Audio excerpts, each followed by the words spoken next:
You hear the music okay? What's better? My name's Aleshire. I run a small publication in Vermont called The Salon, which has published many Middlebury faculty and interesting writers around the state. I'm going to read first some of my newer poems, which come from this summer. I've been tabling. Turn the music down. Okay.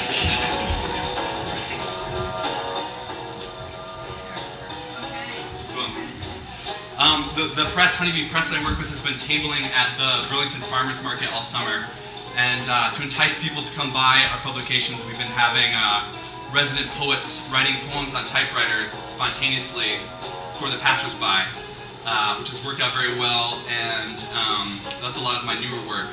So I'm going to read some of those poems, and then some poems from my new book, which is called Dropped Apples, which is made sort of like traditional bookmaking with homemade paper covers and letterpressed and block printed and hand bound, stuff like that, which takes longer than pressing buttons on a computer, but it's a lot of fun. So this first poem is called Tattoo. So this is a poem someone came up to me and asked for this poem, and they paid me $5, and so I wrote this poem in 10 minutes. Tattoo. You make a garden of your body, the carrot on your forearm. You seek permanence, I can tell. Is it there to remind you of the things you love? Are you amnesiac or sadistic? All you want is to adorn yourself with fruit you will never taste, birds that will never fly, mountains that aren't there, water that isn't wet, your skin a cage of objects. These dreams come pricked with ink and pain. Tell me, are they more real than mine, which are given to me so freely, yet vanish upon waking?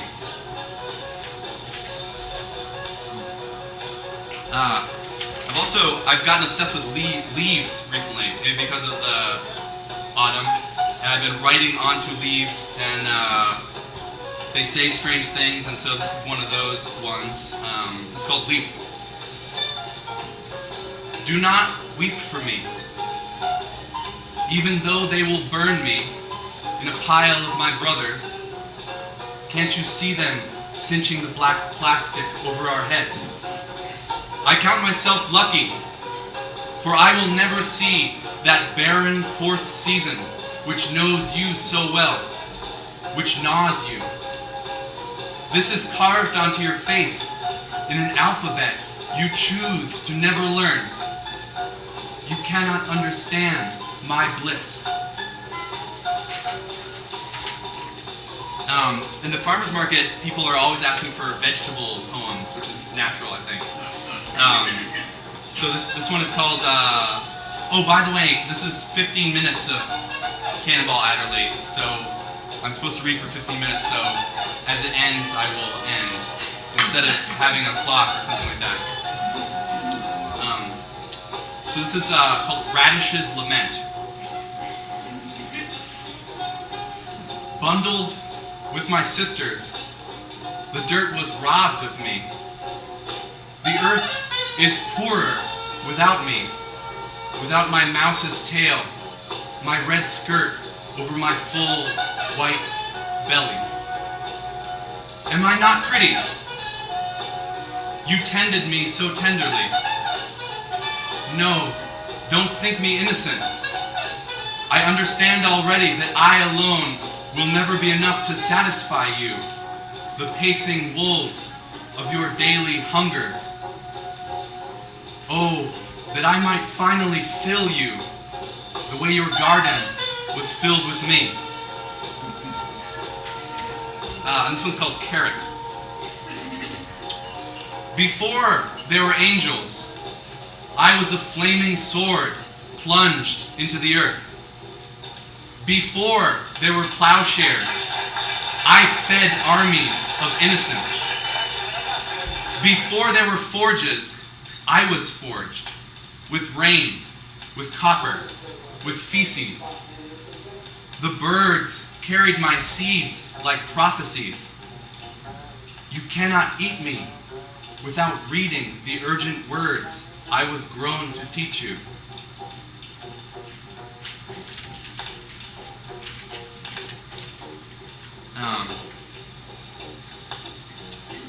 This is a poem that I wrote for my cousin Sam and his fiancée. They just got engaged.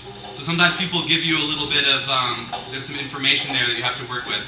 So they asked for a poem called About Signs. And so this is what I wrote for them. Sign. Long before the cloud enveloped us, we strained to see signs in the weather, the stars, the entrails of sheep, the leaves of tea. Even now, I cannot name which sign it was that brought you to me, that pierced me and combined us. The sign that showed me, without words, that I'm no longer alone in this world. Does anyone smoke cigarettes here? I know these guys do. Someone asked me for this poem about cigarettes, and I would smoke if I could afford it and everything, but if it's good enough for Vonnegut, it's good enough for me. It's called Pall Malls, which was Vonnegut's brand there. Pall Malls. You love me because by slowly killing you, I make you feel more alive. You suck me as much for the brief pleasure as for the momentary pause from a boredom you cannot name.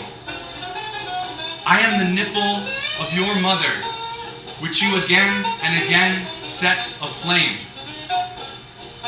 You need me more than even doctors realize. In the darkness, you would be invisible if not for me. Thank you. So I'm going to read this is like these new poems that I wrote 2 months ago or something. So I'm going to read now from this book. It's brand new. It's called Dropped Apples. It's funded by the Vermont Arts Council, which is a really neat organization. If you're an artist, please check them out. It's being officially released next Wednesday, but I brought a few for tonight. I'll just read one poem from the first section, which is about the time I was in Latin America and I was living in this plantain field and yada yada yada, all this kind of stuff. And then I'll read some later poems. This one's called, and I met this guy who was a trainer of the cocks for fighting, and he would bring me to these back alley rings, and he would tell me who to bet on, and I would bet on them, and I would win money. It was an interesting time in my life that I'm not sure I would return to, but this one's called The Cockfight. The ring lies over a hill, away from the eyes of evangelists. I ride there in a plantain truck, filled with people packed like fruit. The Waron moonshine smell, sweet like rotting corn. The day's sweat still on the men. They come from all over the island to the cockfight, to gamble, to drink, to see a different struggle played out than their own. A different death. Blood, too, lots of it. Crusting in the sand with bits of feather as the trainers clutch the birds to their hearts. Roosters shivering with muscles ready to kill, their neck feathers flaring out like cobras' hoods. Chile y blanco, speckled and white. In between rounds, the owners suck blood from their wounds with their mouths with surprising tenderness, adjusting the razors tied to their feet, preening them like doting grandmothers. The chief of police falls into the ring, drunk. The men wave Cordoba bills, blue and green, 10s and 20s, bouquets of lilies shaking in their hands, screaming, "Kill him! Kill him! Finish him, my speckled one!" Look, the white one, still standing. The neck only hanging on by a thread, as the judge paces the ring, holding a tiny bell, waiting for the moment of complete death. A single naked bulb hangs over us all, the small sun, the rooster's orbit under. Outside, I can just see two men arguing over a bet, cursing, then flailing, their dusty feet like claws, their faces like enormous beaks. They swing the razor blades tied to their ankles as I watch their clenched fists becoming wings.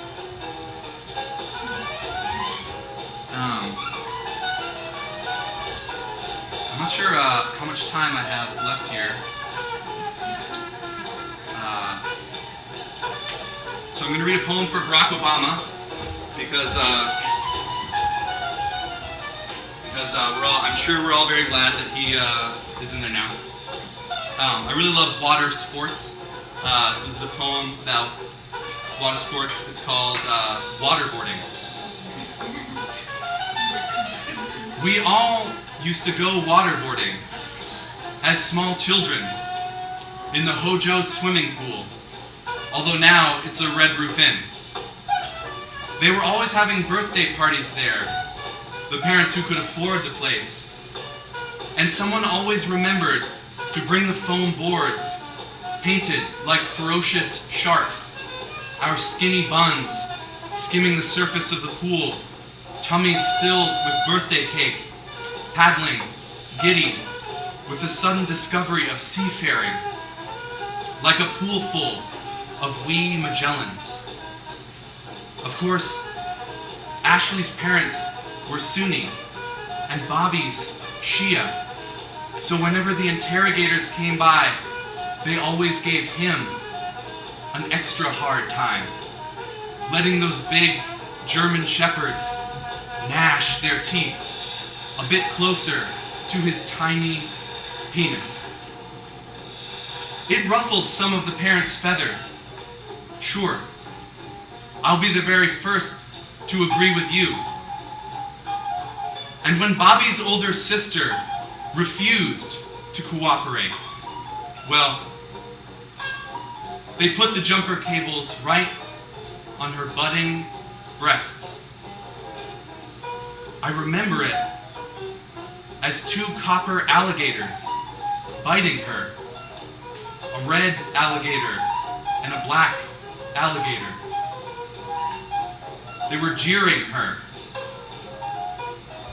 We all stopped splashing and watched it, silently willing her to just give them what they wanted. A name. Any old name.